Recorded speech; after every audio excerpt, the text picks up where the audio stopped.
Selamat pagi bosku, jumpa kembali bersama saya Cecilia dari Pilar Mas Investindo Sekuritas.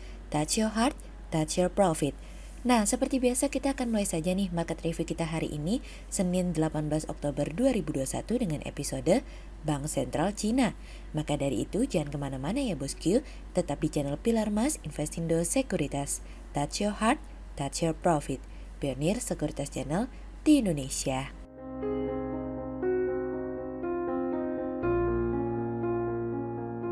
Seperti biasa kita akan mulai dari Global Economics Calendar. Ada berita dari US Empire Manufacturing yang turun dari sebelumnya 34,3 menjadi 19,8.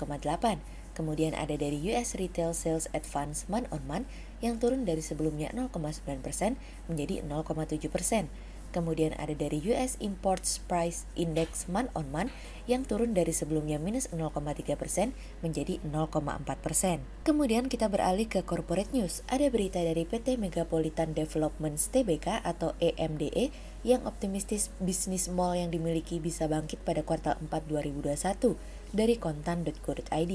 Kemudian ada dari PT Sumarekon Agung Tbk atau SMRA yang tengah membangun Sumarekon Villagio Jakarta Luxury Outlet di Karawang dari kontan.co.id.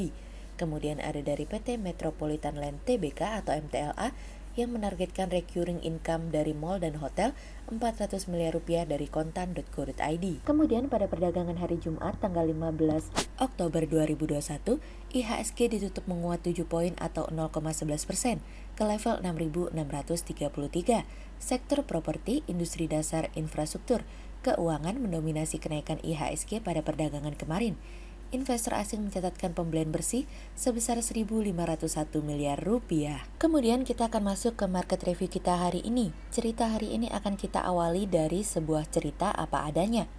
Di tengah situasi dan kondisi ketidakpastian potensi gagal bayar Evergrande Group, Gubernur PBOC Yi Gang mengatakan bahwa pihak berwenang sejauh ini dapat menahan risiko yang ditimbulkan pada ekonomi dan sistem keuangan dari perjuangan Evergrande Group yang saat ini masih melewatkan pembayaran kupon. Secara keseluruhan, Yi juga berkewajiban untuk menenangkan pelaku pasar dan investor. Dirinya mengatakan bahwa secara keseluruhan Cina memiliki kekuatan untuk menahan tingkat resiko tersebut. Kekhawatiran yang ada saat ini terus berkembang dan berpotensi menghadirkan developer properti yang mengalami luka yang sama. Karena ada dua perusahaan properti yang dimana sedikit lagi mungkin akan gagal bayar, kedua perusahaan tersebut adalah Fantasia Holding Group Co. dan Civic Holdings Group Co. Sejauh ini Bank Sentral Cina terus melakukan mitigasi risiko bersama dengan semua pihak berwenang, termasuk di dalamnya ada prinsip-prinsip yang berdasarkan orientasi pasar dan aturan hukum. Yi mengatakan bahwa Evergrande memiliki ratusan entitas di dalam sistem keuangan sehingga tidak berpusat di satu titik. Hak dan kepentingan kreditur dan pemegang saham akan dihormati sepenuhnya sesuai dengan hukum yang berlaku.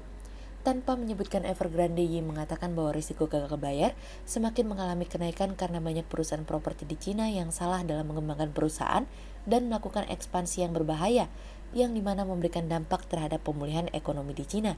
Indeks harga produsen sendiri akan mulai melambat pada akhir tahun ini setelah mengalami percepatan dalam kurun waktu hampir 26 tahun sejak bulan September silam. Indeks harga produsen akan tetap tinggi dalam beberapa kurun waktu mendatang selama beberapa bulan ke depan sebelum pada akhirnya mereda hingga akhir tahun ini. PPI mengalami kenaikan hingga 10,7% sehingga mengalami proyeksi yang dibuat kala itu dan mencapai rekor sejak November 1995. Yi Gang mengatakan bahwa COVID-19 mulai kembali terkendali di Cina dan perekonomian akan kembali berjalan seperti biasa meskipun tingkat akselerasi melambat.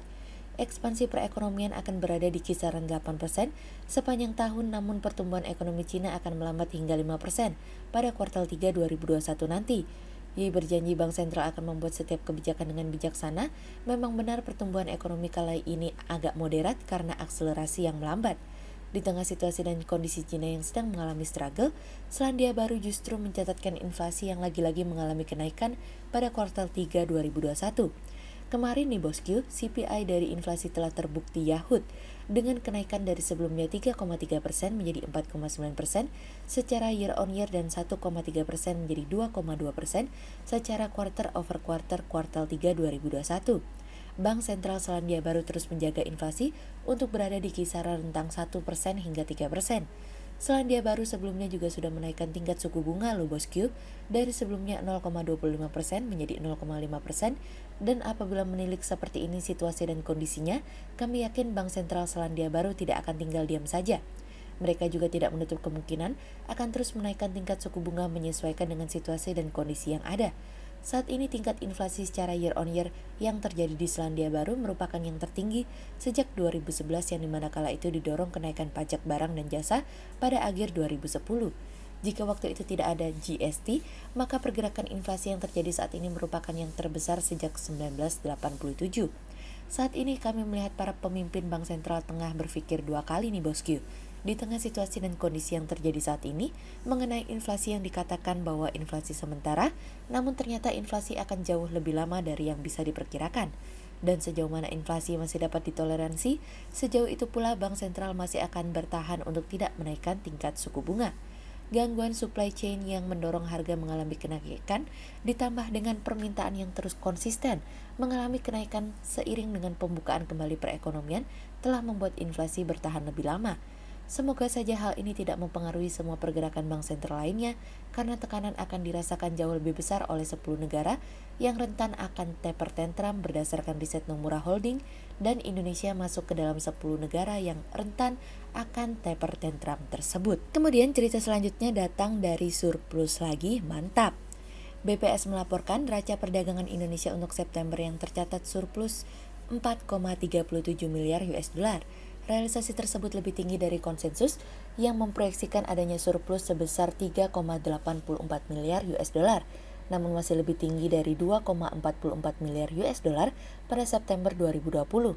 Secara total akumulasi surplus neraca dagang Indonesia mencapai 25,07 miliar US dollar pada Januari hingga September 2021. Surplus neraca perdagangan terjadi karena nilai ekspor mencapai 20,6 miliar US dollar pada September 2021 atau turun 3,84% dari 21,43 miliar US dollar pada Agustus 2021. Sementara secara tahunan, nilainya naik signifikan sebesar 47,64% dari 13,96 miliar US dollar pada September 2020. Sedangkan nilai impor mencapai 16,23 miliar US dollar, turun 2,67% dari 16,68 miliar US dollar man on man. Secara tahunan nilai impor Indonesia tercatat naik 40,31% dari 11,57 miliar US dollar pada September 2020. Secara rinci kinerja ekspor ditopang oleh ekspor minyak dan gas yang mencapai 930 juta US dollar atau turun 12,56% pada bulan sebelumnya. Sementara ekspor non-migas sebesar 19,67 miliar US dollar atau turun 3,58%. Berdasarkan negara tujuan ekspor, ekspor Indonesia meningkat ke Taiwan mencapai 205,6 juta US dollar, Filipina 104,4 juta US dollar, Amerika Serikat 87,7 juta US dollar, Thailand 61 juta US dollar, dan Spanyol 56,2 juta US dollar. Sedangkan ekspor turun ke India sebesar 482,5 juta US dollar, Cina 236,5 juta US dollar, Pakistan 132,1 juta US dollar, Belanda 116,8 juta US dollar, dan Jepang 107,7 juta US dollar. Secara total ekspor Januari hingga September 2021 mencapai 164,29 miliar US dollar. Jumlah tersebut naik 40,38% dari 117,03 miliar US dollar pada Januari hingga September 2020. Dari sisi impor migas tercatat sebesar 1,86 miliar US dollar atau turun 8,9% dari 2,05 miliar US dollar man on man. Sementara impor non-migas tercatat senilai 14,37 miliar US dollar atau turun 1,8% dari Agustus 2021. Berdasarkan jenis barang, impor konsumsi turun 5,28% menjadi 1,79 miliar US dollar, bahan baku penolong turun 2,27% menjadi 12,09 miliar US dollar, dan barang modal terkoreksi 2,66% menjadi 2,35 miliar US dollar. Pangsa impor Indonesia didominasi oleh Cina mencapai 4,44 miliar US dollar atau setara 30,89% dari total impor Indonesia. Kemudian impor terbesar juga berasal dari Jepang dan Thailand masing-masing 9,75% dan 5,94%. Secara total nilai impor mencapai 139,22 miliar US dollar pada Januari hingga September 2021. Nilainya tumbuh 34,27% dari 103,68 miliar US dollar Januari hingga September 2020. Sehingga berdasarkan teknika analisa, kami melihat saat ini IHSG memiliki peluang bergerak menguat terbatas dan ditradingkan pada 6.552 hingga 6.690. Ada potensi koreksi yang kian semakin besar, hati-hati jangan sampai kena gocekan maut ya. Berikut stock watch pilar emas hari ini ya bosku. Yang pertama ada dari Tebik, kemudian yang kedua ada dari BRIS, dan yang ketiga ada dari Mari. Berikut dua saham yang kami analisa hari ini ya bosku. Yang pertama ada dari KLBF atau PT Kalbe Farma Tbk yang optimistis akan meraih pertumbuhan penjualan dan laba bersih double digit hingga kuartal 3 2021. Manajemen optimis akan pertumbuhan tersebut. Hal ini didukung segmen bisnis perusahaan di mana manajemen terus berinovasi dalam melakukan inovasi produk dan layanan dalam memenuhi kebutuhan masyarakat, mulai dari produk yang bersifat preventif, kuratif, diagnostik, bahkan digital platform yang ditujukan baik untuk B2B atau B2C. Strategi inovasi setiap lini bisnis disesuaikan dengan kebutuhan masyarakat, sehingga berdasarkan teknikal analisa dalam tren pada jangka waktu short term berpotensi untuk bearish dengan target 1.500 dan tingkat probabilitas sebesar 70%. Sedangkan dalam jangka waktu long term berpotensi untuk bearish dengan target 1.200 dan tingkat probabilitas sebesar 80%. Kemudian yang kedua ada dari ASI atau PT Astra International Tbk yang penjualan mobil ASI selama September 2021 melonjak 78,87% dibandingkan dengan periode yang sama tahun 2020. Pencapaian tersebut tidak terlepas adanya perpanjangan relaksasi yang diberikan pemerintah dalam mendukung dan menjaga ketahanan sektor industri otomotif, dan juga ada penurunan kasus COVID-19 sehingga mendukung mobilitas masyarakat, di mana pemerintah memberikan relaksasi PPNBM hingga akhir tahun berhasil menjadi pendorong peningkatan penjualan mobil pada periode tersebut, sehingga ini memberikan daya tarik konsumen untuk mengkonsumsi kendaraan. Sehingga berdasarkan teknikal analisa dalam tren pada jangka waktu short term berpotensi untuk bullish dengan target 6.450 dan tingkat probabilitas sebesar 64%, sementara dalam jangka waktu long term berpotensi untuk bullish dengan target 7.500 dan tingkat probabilitas sebesar 85%. Berikut kami akan menampilkan 40 saham pilihan dari pilar emas.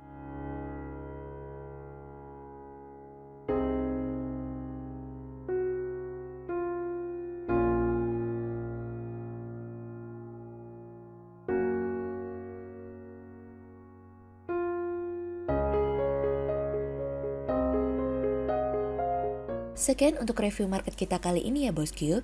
Untuk info lebih lengkapnya bosku bisa download PDF dengan klik link di bawah video ini, atau bisa juga langsung akses ke website kami di www.pilarmas-investindo.co.id. Dan jangan lupa untuk selalu jaga kesehatan buat para bosku ya. Kita akan bertemu lagi besok pagi untuk market review yang berikutnya. Jadi jangan lupa like, subscribe, dan tonton terus channel Pilar Emas Investindo Sekuritas. Touch your heart, touch your profit. Pionir Sekuritas Channel di Indonesia.